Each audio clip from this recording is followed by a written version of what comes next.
melted with feathers and wax because he thought he would fly to the gods, and his wings melted, or the wax melted, and he fell to his death. Yes, sir? Maybe that the Greeks would identify hubris today as social media and selfies? Oh, yeah. I mean, if all you do is take hundreds of selfies a year, what does that say about you? God. I saw something the other day. We were in Reykjavik, Iceland. And we were up on this big tower thing, and there was this double set of doors on one side, and you could back up about 20 feet, and they were mirrored. And people were taking pictures of themselves taking pictures. And if you walked by, I'm trying to take a picture here. You're blocking the walkway, But I'm trying to take a picture of myself taking a picture. Okay, that's a little bit much there, I think. It's kind of funny. If you look at Tyra's picture, when we're on a vacation, she takes about 1,000 pictures a week. If 2 of them contain one of us, it's a shock. We just don't take pictures of each other much. Okay, so the Greeks made a big deal out of it.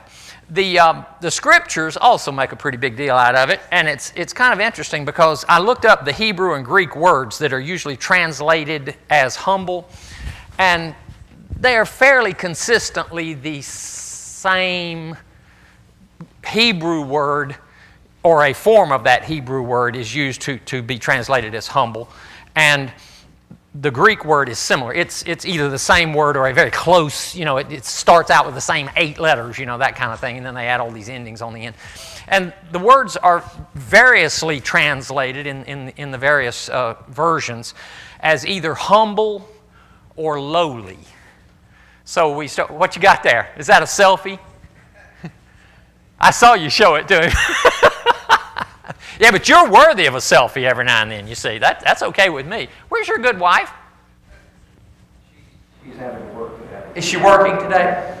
Okay, well, she's an important person as far as I'm concerned. She does important work. And I may even refer to that here in a minute. But anyway, if you see a scripture that says humble or lowly, it's probably the same word in all likelihood. There may be a few random cases where that's not true. If we look at Proverbs 3:34, we're going to start looking at what humility is not. And I think in every case here, it will say this characteristic, bad, but humility is good. So it will be a contrast. So that basically says this is not what humility is. Proverbs 3:34, he's talking about God. It says, surely he scorns the scorners. And some translations say mockers. A person who is scornful is a mocking person. But he gives grace to the lowly or humble. So a scornful, mocking person is not a humble person. Proverbs 18:12. Before destruction, the heart of man is haughty, and before honor is humility. So a haughty attitude is not humility. Proverbs 29:23. A man's pride shall bring him low, but honor shall uphold the humble in spirit. So pride is the opposite. In fact, that may be a great antonym, is pride is the antithesis of humility.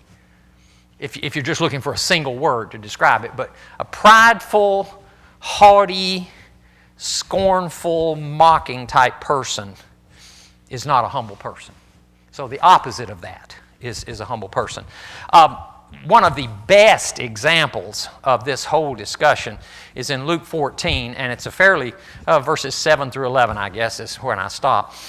Jesus is talking. He says, when he noticed how the guests, he was at some kind of dinner, when he noticed how the guests picked the places of honor at the table, he told them this parable.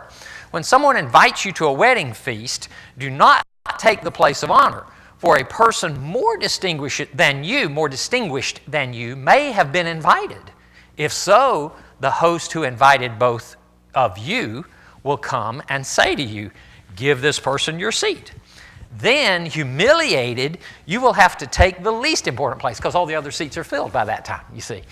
You will have to take the lowest place. We do the same thing. You know, we have the table of honor and the seating order of honor kinds of things. You don't want to go to the head table and sit down next to where the president's going to be sitting, because you're likely to be asked to move, you know, unless you happen to be the vice president.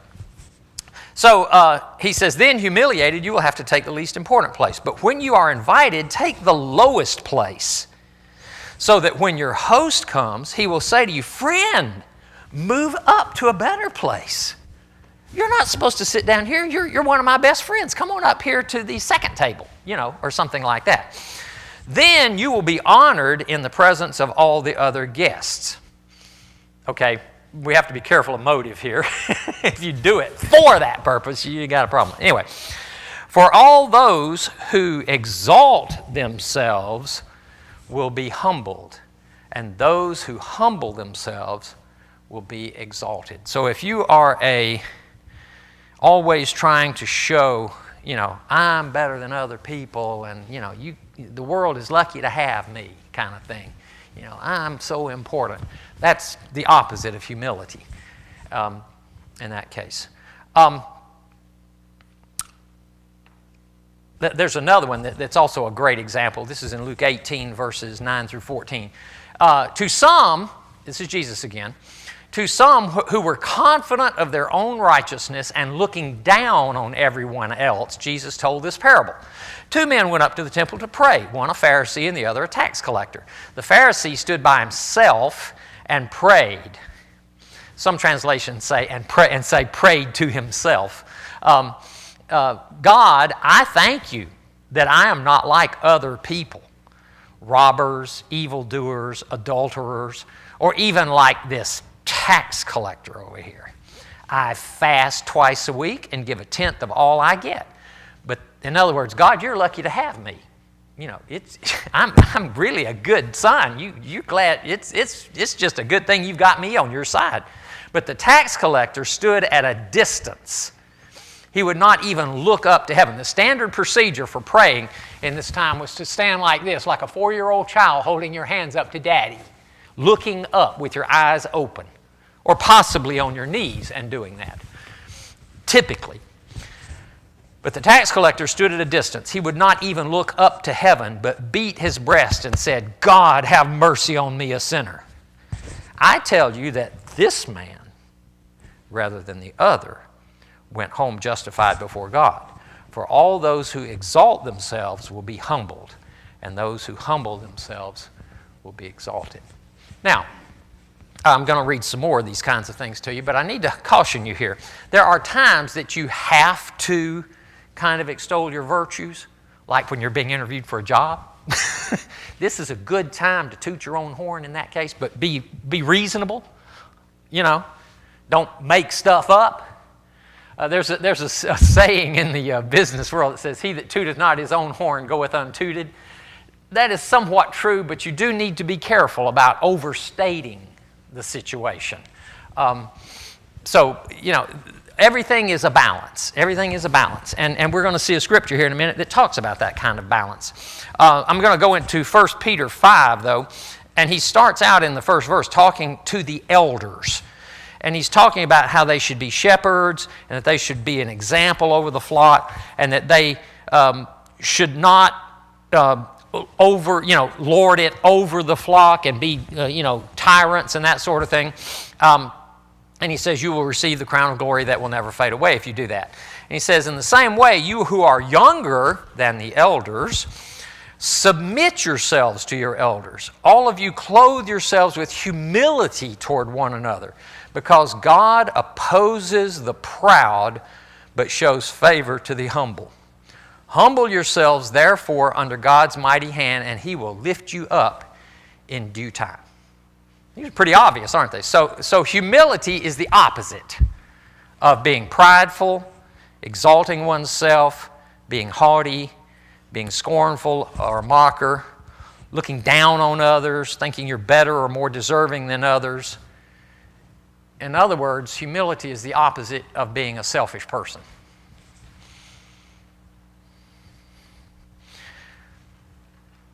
So my conclusion is that I am not the reason that other people exist. They don't exist for my pleasure and comfort. The world's not just for me. And believe it or not, the road is not just for me. I thought it was, but apparently it isn't. And I, contrary to my long-held belief, I am not the center of the universe. Have you ever met somebody that thought that? The road is mine. I deserve to have everything my way. And if I don't get my way, something is wrong in the universe. Selfish people are not humble. Sometimes, though, people confuse false modesty with humility. You did a really good job on that. I really appreciate the quality of your work. Oh, it's nothing. It just comes naturally. I don't really have to work at it or anything. False modesty. May be true that you don't have to work that hard, but you sure don't have to point that out to people. I've been guilty of this numerous times, and I'm sad to say that. Somebody ever compliment you on how you look? You look so nice today. Oh, this old thing. That's false humility, I'm sorry. How about thank you? That would be an appropriate response, wouldn't it? Thank you. You did a really good job. I appreciate what you're doing here. Thank you. And walk on.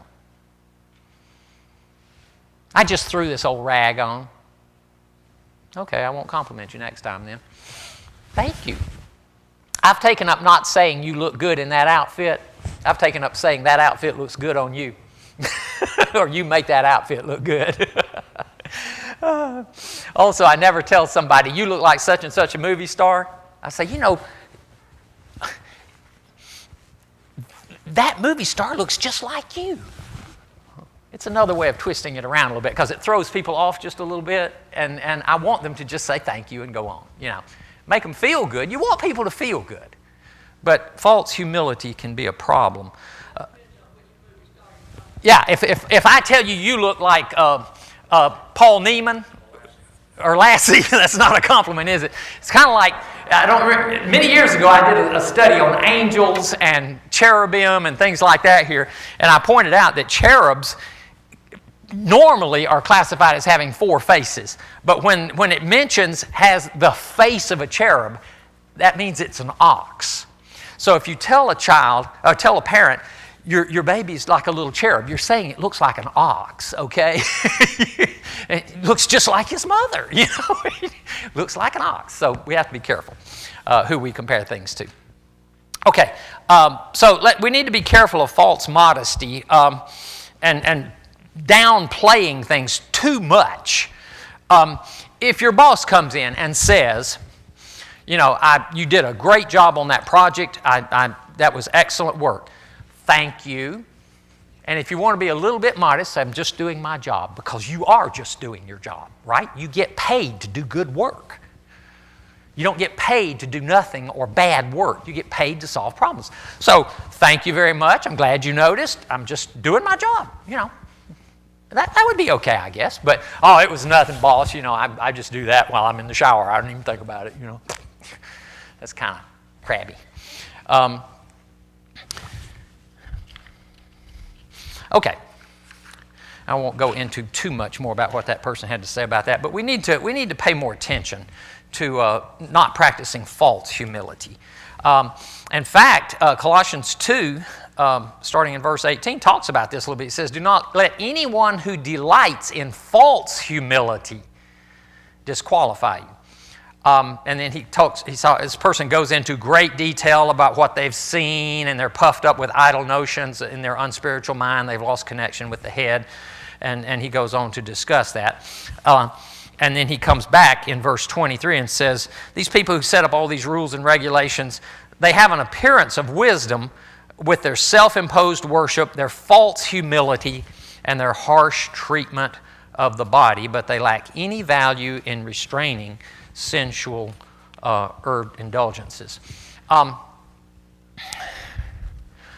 piety can oftentimes be false humility. You know, I'm so pious. You know, with that sad look on your face up to God, you know. If you want to do that in your closet, you go ahead, okay? But don't go around being all pious and holy, you know. Even Jesus had fun. You know, we see Jesus oftentimes like this. He was rarely like that except when he was by himself. Even if he did that at all, he probably stood like this when he talked to God. But you don't need to be showy about your religiosity, as it were. Now, that doesn't mean you hide it either. You live your life as a Christian, but you don't go around pointing out how pious and good and righteous you are. People will notice that you are. You don't have to point it out. When I was in college, I was either a junior or senior at the time because I was at Berry College. Got up one morning and was going down to take a shower. It was like 5 a.m. in the morning. It may have been earlier than that. I think I went on duty at the dining hall at 5 a.m. And most of the guys, this was Saturday morning, most of the guys had only been in their rooms about an hour, you know, from being out all night. And as I'm walking down the hall, I don't remember if it was a shoe or something, but I tripped over something. And I went, oh, shoot. 4 doors opened immediately. Joe said, guess what? You said it 52 times last night and nobody said anything to you about it. I didn't say things like that. I didn't have to go, I don't curse, I don't use 4-letter words, you know, you're all a bunch of idiots. They knew. Joe said, yeah, you know. Okay, people notice. You don't have to point it out. What does God want from me in this regard to humility? Let's read a couple of things that tell you what to do.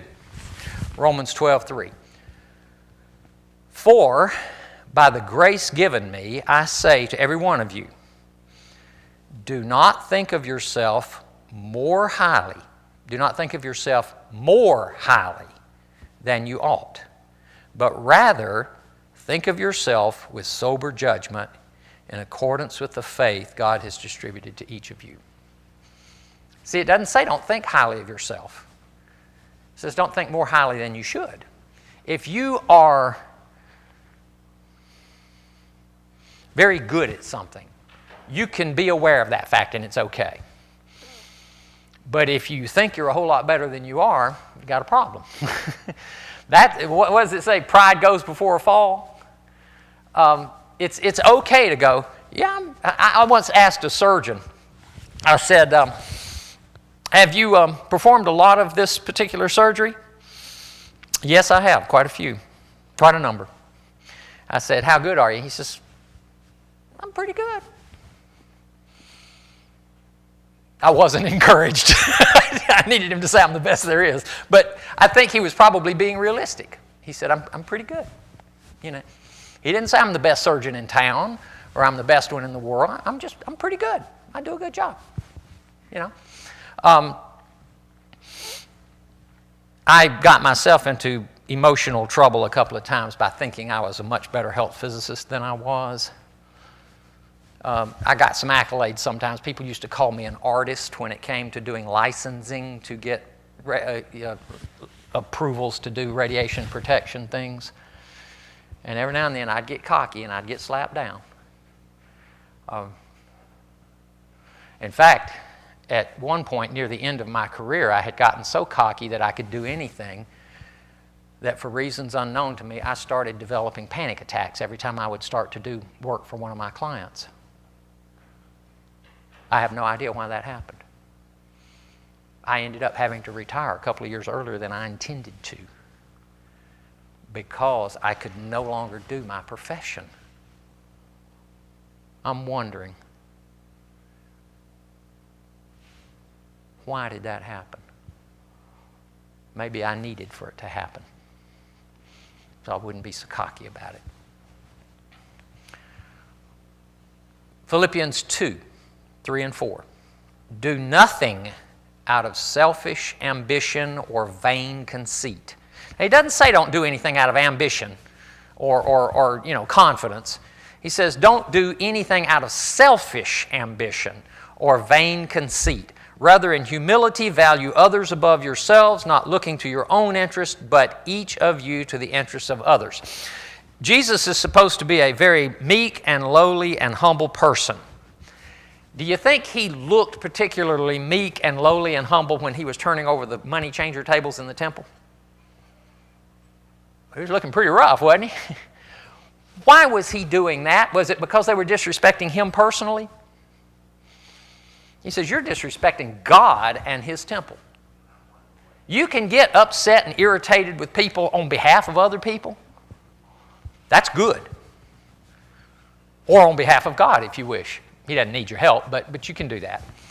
But if you get upset and hot and bothered about everything that happens to you, that's a little selfish. But if you happen to get upset and hot and bothered because other people are being mistreated, that's much more acceptable. Plus, you should do something about it if you can. Hey, Miss Rosie, how are you, dear? Can she hear me? Miss Rosie? Good to have you with us, baby. Yeah. I'm going to go ahead and keep talking, okay? Yeah, go All right, sweetie.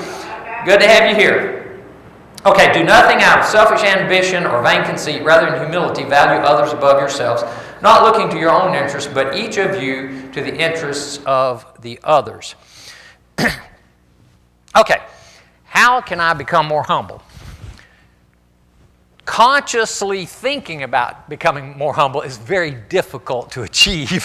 I mean, like I told you, I'm proud of my humility. Oops, there it goes, So the second you think you're achieving humility, you start losing it immediately. So you kind of have to approach it from around the corner in a other way. By the way, it is dangerous to pray for humility. I think I've mentioned to you before, it's dangerous to pray for patience. What happens if you pray for patience and God decides to grant your wish, your prayer? What happens? He gives you situation after situation after situation where you have to practice being patient until you learn to do it. So I don't ever pray for that. Or you have to wait 6 years to get it. There you go. Either way. So you have to be patient to be patient. It's kind of the same way with humility. If you pray for God to make you humble and He decides to grant you that, look out. You are going to get humbled. Because that's how you build humility, is through adversity and growing through that sort of thing. So maybe it's dangerous to pray for humility. But I'd like to point out to you that humility is essentially selflessness. And selflessness is essentially the definition of agape love. It has nothing to do with that funny, warm feeling. It has to do with saying, I'm going to care about other people, sometimes to my own detriment, but I'm going to care about other people. I'm not going to think about myself all the time. I'm going to think about other people. This will cause humility in your life. Being a servant will cause humility in your life rather than always looking to be served. And if you can, at our potluck dinners, please put your own trash away and don't leave it on the table for somebody else to pick up. That's a small service that you can do. If you're unable to do it, by all means, leave it if you're unable. But if you're able to do that, please pick up your own trash and put it away. So let's look at how we can be a loving person, and that will produce humility. In fact, 1 Corinthians 13, I'm going to start in verse 4 and go through verse 8. He actually uses several of the descriptive items that show that practicing love is indeed humility. Love is patient. Love is kind. It does not envy. Here comes one of them. It does not boast. Okay, see, that's the opposite of humility. It is not proud. It does not dishonor or mock or scorn others. Yes, that's one of the other translations, that when it says it does not boast, it says they're not puffed up. And when it says they're not proud, the King James says it vaunteth not itself. It is not self-seeking. That is, it's not selfish. It's not easily angered. It keeps no record of wrongs. Love does not delight in evil, but rejoices with the truth. It always protects, always trusts, always hopes, always perseveres. Love never fails. So if you set as your goal to be a more loving person, that is, caring about other people and their needs as much as you care for your own, that will produce humility in your life in a somewhat less painful way, I think. Again, I don't pray for patience and I don't pray for humility. It's dangerous. So if we practice love, the kind I'm talking about here, selflessness, that will produce a lot of things that are good, including humility. Let's talk for a couple of minutes, and then we'll be done, about practical ways to practice humility. And these come from an article I read, and I'm reading from a website that is mostly dedicated to men, and it talks about how men can be manly. And he uses Franklin's 13 virtues as a way to describe proper manliness. And so he's not really talking about women, but many of the same things apply here on this. In fact, in this case, all of them do. And he gives a list of 5 things that you can do other than what I've just said to practice humility. That's great. I coughed right into the microphone. He says, give credit where credit is due. Praise other people's work. Don't go around, look at me, look at me, look at me. Find other people that you can praise. If you do something good at work, did you do that whole thing entirely by yourself, or did you have help? Most likely you had help. If nothing else, but the little clerk, probably a young little girl, and by our standards she's a little girl, who made the 52 copies you needed and collated them all for you. You didn't do that. Do what, hon? Yes. Or did you consult some other people? There you go. Long suffering, that's right. Did you have to consult other people to get their ideas? Did you adopt any of those ideas?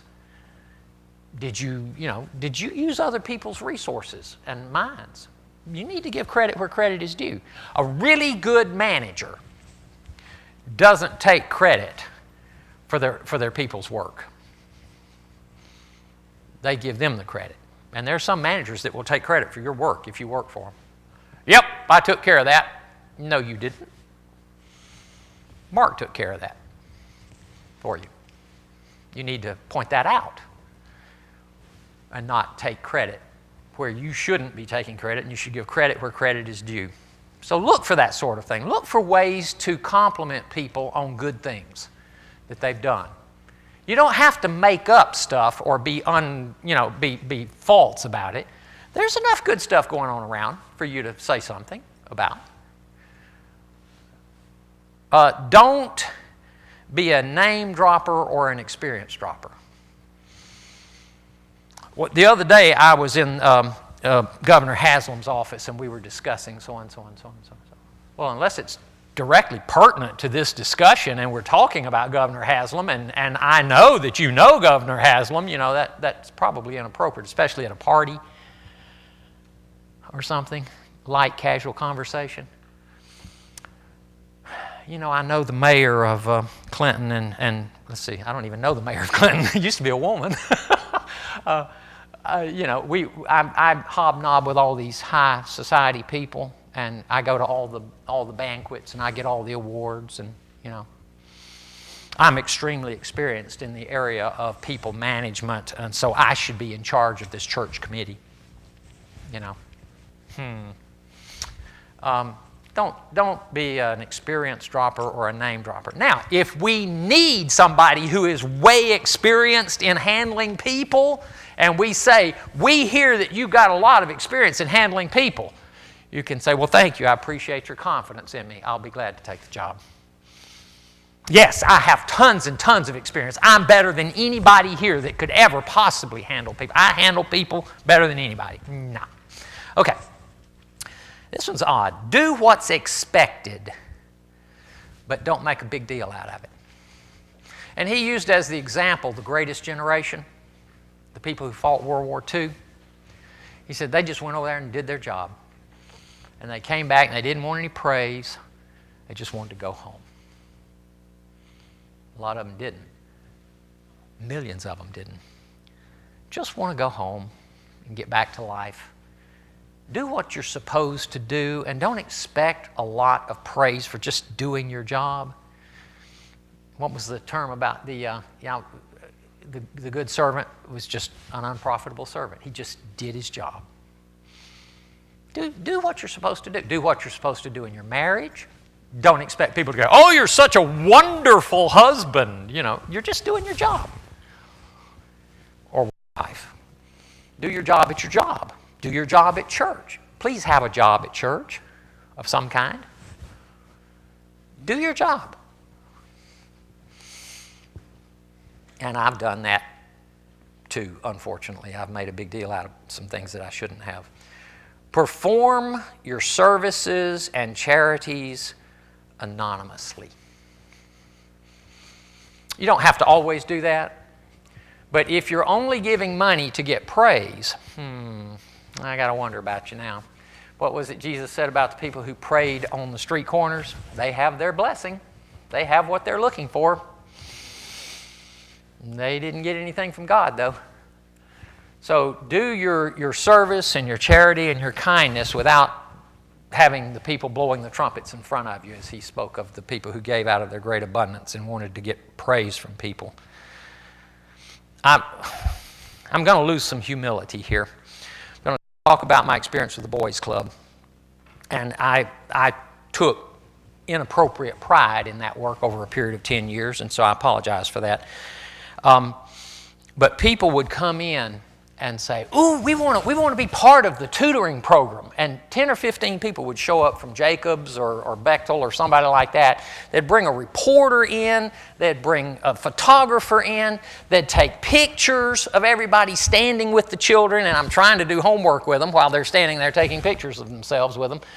And there would be an article in the paper about them and what all they were going to do, and I would never see them again ever. They got their reward. They got to have their face and their name in the paper.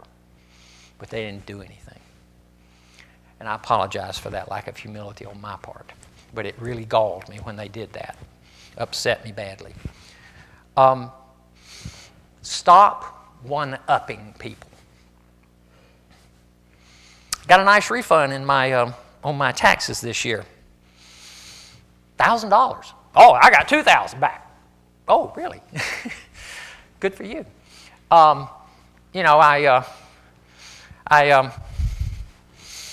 had some good news yesterday. I found out that the cancer that I thought I had was just a benign tumor. Oh, I had a malignancy, and they cut it out, and I'm fine. Wow, okay, cool, glad for you. Don't always be trying to one-up somebody. I know some people that kind of do a similar thing to this. No matter what you say, they argue the opposite position. It's kind of a way of one-upping somebody in a fashion. I'm thinking of a specific person that you don't know, and they live down in Georgia, and they used to be a friend of my son. But you could say, I love my mother. And they would disagree with you in some way. It was just awful.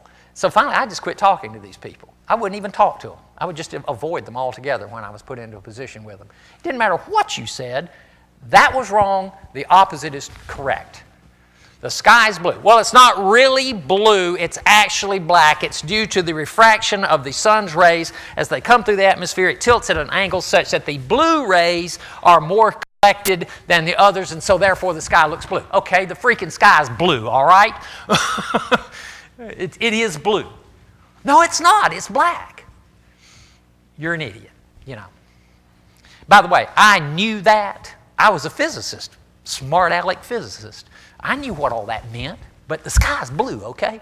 Unless it's got clouds in it, in which case it's kind of white and blue. Unless it's raining, it's kind of gray, But the sky's blue. Okay. So stop one-upping people. We're done. Next week, we will do the last item, chastity, And we will summarize the entire 13-week series as part of that discussion next week. And I'm going to approach chastity from a slightly different angle than you might think. So be sure to be here and see what that angle is. Let's do the benediction and then we'll be done. May God place love for others in your mind and a servant's attitude in your heart to the praise of His glory through Christ our Lord. Amen.